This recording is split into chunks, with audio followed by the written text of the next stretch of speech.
شروع کرتا ہوں اللہ کے نام سے جو بڑا مہربان نہایت رحم کرنے والا ہے۔ ناظرین، آج کا ہمارا موضوع ہے ابن صابات کی توبہ۔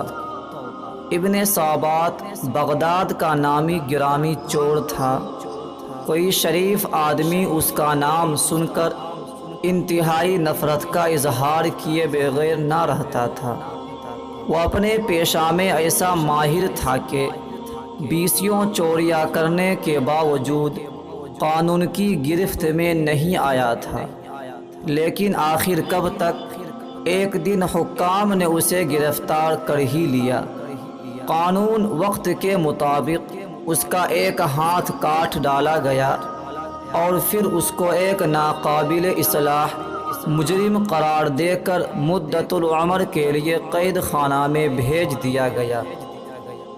اہل بغداد اب اس کا ذکر ہتھ کٹے شیطان یا ایک ہاتھ کے شیطان کے نام سے یاد کرتے تھے۔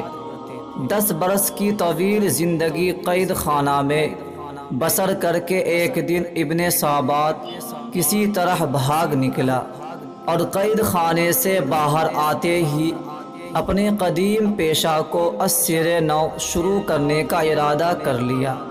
ایک ہاتھ کے نقصان اور قید و بند کی طویل صعوبت زندگی نے اس کے مزاج اور کردار پر ذرہ برابر اثر نہیں ڈالا تھا۔ آزاد کی فضا میں سانس لیتے ہی چوری کی خواہش نے اسے بے تاب کر دیا، اور رات کا اندھیرا پھیلتے ہی وہ اپنے مہم پر چل کھڑا ہوا۔ ادھر ادھر پھرتے 3 پہر رات گزر گئی، لیکن اس کو کسی مکان میں داخل ہونے کا موقع نہ مل سکا۔ آخر اسے ایک وسیع حویلی نظر آئی جس کے چاروں طرف دور دور تک سناٹا تھا۔ اس حویلی کے وسط میں ایک بہت بڑا فاٹک تھا۔ ابن صابات فاٹک کے پاس پہنچ کر رک گیا اور سوچنے لگا کہ اندر جانے کے لیے کون سا راستہ اختیار کیا جائے۔ اسی سوچ بچار میں اس کا ہاتھ فاٹک پر جا پڑا۔ وہ یہ دیکھ کر حیران رہ گیا کہ دروازہ اندر سے بند نہیں تھا۔ اس نے آہستگی سے دروازے پیچھے کی طرف دھکیلا اور اندر داخل ہو گیا۔ یہ ایک وسیع احاطہ تھا جس کے اندر چاروں طرف کمرے بنے ہوئے تھے اور وسط میں ایک بڑا کمرہ تھا۔ ابن صابات اس بڑے کمرے کے دروازے کی طرف بڑھا۔ اسے یقین تھا کہ یہ کسی بڑے امیر یا سوداگر کا مکان ہے۔ جو ہی اس نے دروازے کو ہاتھ لگایا، وہ بھی فاٹک کی طرف فوراً کھل گیا۔ کمرے میں داخل ہو کر اس نے ادھر ادھر نظر دوڑائی تو اس کو قیمتی ساز و سامان بالکل خالی پایا۔ ایک طرف کھجور کے پتوں کی پرانی چٹائی بچھی ہوئی تھی، اس کے قریب چمڑے کا ایک تکیہ اور بھیڑ کی کھال کی چند ٹوپیاں پڑی تھیں۔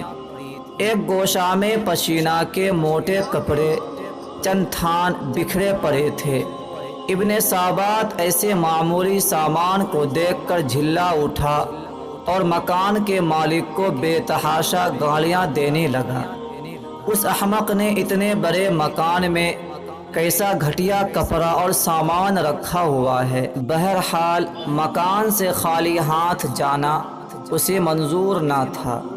اس نے پشینہ کے تھانوں کی ایک گٹھڑی بنائی اور اس کے باندھنے کی کوشش کرنے لگا، لیکن ہزار جتن کے باوجود ایک ہاتھ سے صوف کے موٹے کپڑے کو گرہ نہ لگا سکا اور ہانپتا ہوا بیٹھ گیا۔ عین اس وقت دروازہ کھلا اور ایک شخص ہاتھ میں چراغ لیے کمرے میں داخل ہوا۔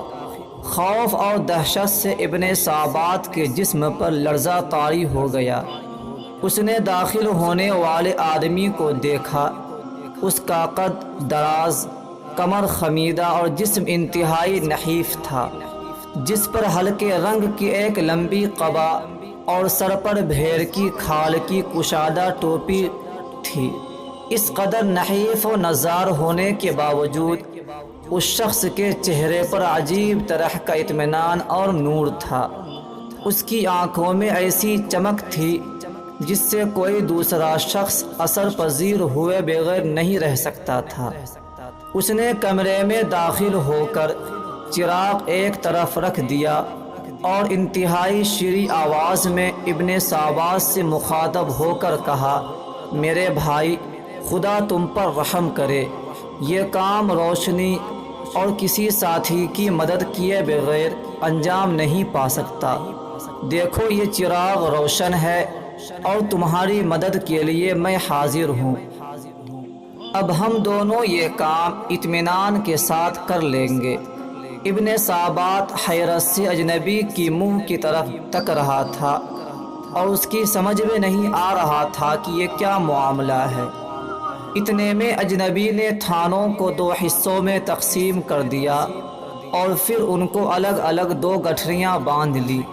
پھر اچانک اسے خیال آیا اور اس نے ابن سابات سے مخاطب ہو کر کہا، میرے بھائی، مجھے معاف کرنا، مجھے خیال ہی نہیں رہا کہ ایسا تھکا دینے والا کام کر کے تمہیں بھوک لگ رہی ہوگی۔ میں ابھی تمہارے لیے گرم گرم دودھ لاتا ہوں، اسے پی کر تم تازہ دم ہو جاؤ گے۔ یہ کہہ کر اجنبی کمرے سے باہر نکلا اور ابن سابات عالم تحیر میں کھو گیا۔ یکایک اسے کوئی خیال آیا اور اس نے ماتھے پر ہاتھ مار کر کہا، میں بھی کیسا احمق ہوں، اتنا بھی نہ سمجھ سکا کہ یہ کوئی میرا ہی ہم پیشہ ہے۔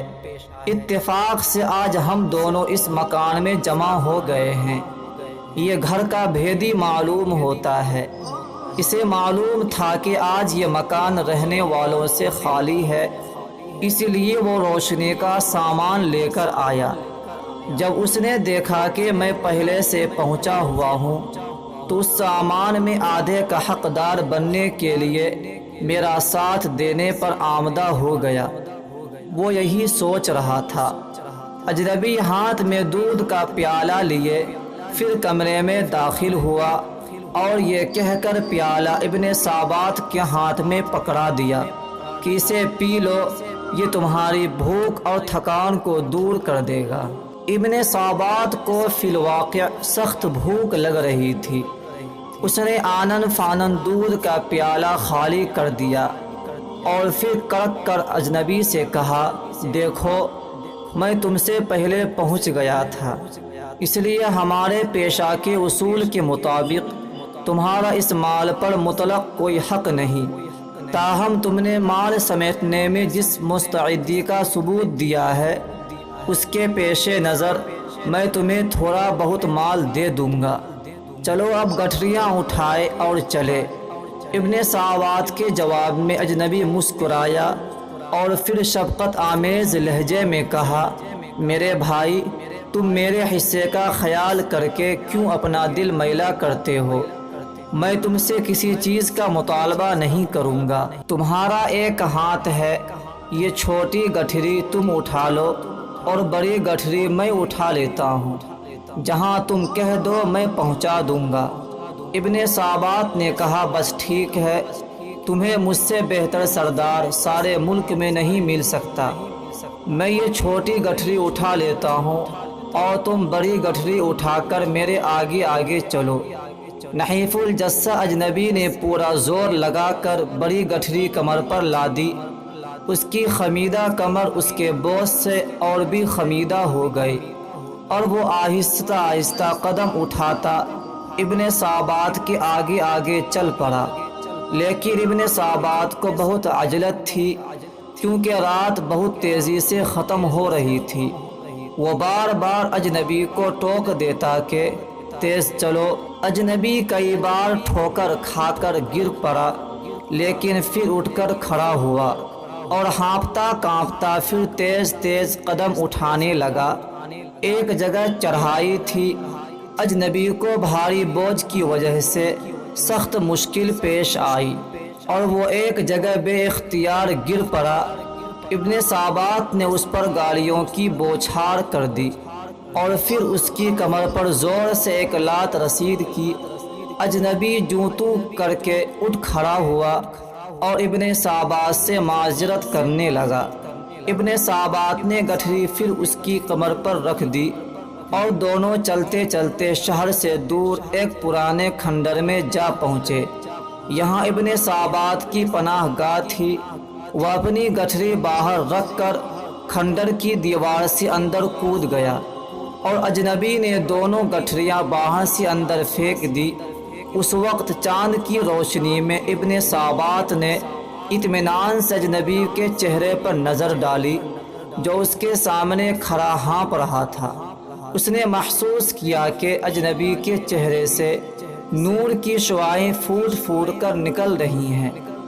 یکایک وہ ملکوتی تبسم کے ساتھ یوں کہتا ہوا، میرے بھائی یہ مال تمہیں مبارک ہو، اس مکان کا مالک میں ہی ہوں اور یہ مال تجھے خوشی سے بخشتا ہوں۔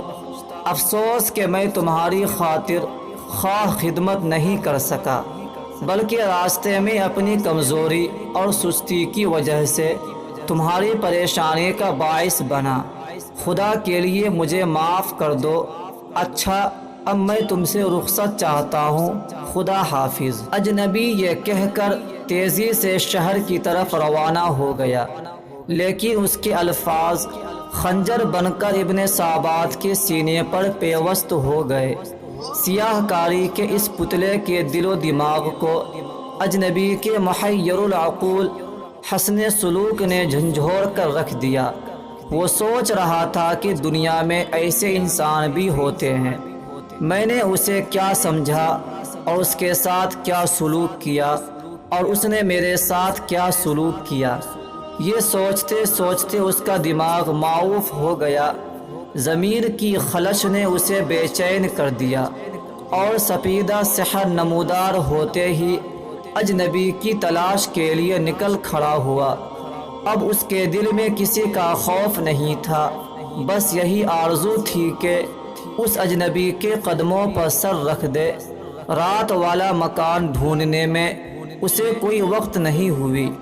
اس کے باہر کھڑے ہو کر ایک شخص سے پوچھا، یہ کس تاجر کا مکان ہے؟ اس شخص نے حیرت سے اس کی طرف دیکھا اور کہا، میاں تم مسافر معلوم ہوتے ہو، یہاں کسی تاجر کا کیا کام؟ یہ تو شیخ جنید بغدادی رحمۃ اللہ علیہ کی قیام گاہ ہے۔ ابن صابات نے یہ نام سن رکھا تھا، لیکن شیخ کا صورت آشنا نہ تھا۔ فاٹک سے اندر داخل ہوا اور دیکھا کہ سامنے والے بڑے کمرے کا دروازہ کھلا ہے اور چٹائی پر تکیا سے سہارا لگائے وہی رات والا اجنبی بیٹھا ہے اور اس کے سامنے 30-40 آدمی مؤدبانہ انداز میں بیٹھے ہیں۔ ابن صابات ٹھٹک کر وہیں کھڑا ہو گیا۔ اتنے میں مسجد سے اذان کی آواز آئی۔ لوگ اٹھ کر کھڑے ہوئے۔ جب وہ سب چلے گئے تو شیخ بھی اٹھے۔ جو ہی انہوں نے دروازے کے باہر قدم رکھا، ابن صابات روتا ہوا ان کے قدموں پر گر گیا۔ انفعال کے آنسوؤں نے اس کے دل کی ساری سیاہی دھو ڈالی تھی۔ شیخ نے نہایت محبت اور شفقت سے اس کو زمین سے اٹھایا اور گلے لگا لیا۔ ابن صابات کی دل کی دنیا اب بدل چکی تھی۔ دوسروں نے جو راہ برسوں میں نہیں دیکھی تھی، ابن صابات نے 2 چند لمحوں میں طے کر لی۔ وہ شیخ کے حلقے ارادت میں داخل ہو گیا اور ان کے فیض صحت سے ہتھ کٹے شیطان کے بجائے شیخ احمد ابن صابات رحمۃ اللہ علیہ بن گیا اور اہل اللہ میں شمار ہوا۔ جس شخص کو 40 سال تک دنیا کی ہولناک سزائیں نہ بدل سکی، اس کو ایک مرد خدا کی حسن اخلاق اور قربانی نے چند ساعتوں میں خاصان خدا کی صف میں شامل کر دیا۔ اندازہ کیجئے کہ اچھے اخلاق اپنے اندر کس قدر طاقت رکھتے ہیں۔ جسے تلوار کی طاقت مسخر نہ کر سکے، اسے اچھے اخلاق مسخر کر ڈالتے ہیں۔ چنانچہ اس واقعہ سے ہمیں یہ سبق ملا کہ ہر حال میں اپنے اخلاق اچھے رکھیے، بے شک اسی حال میں ہماری فلاح ہے۔ دعا ہے کہ اللہ تعالی ہم سب کو عمل کرنے کی توفیق عطا فرمائے، آمین۔ السلام علیکم ورحمۃ اللہ وبرکاتہ۔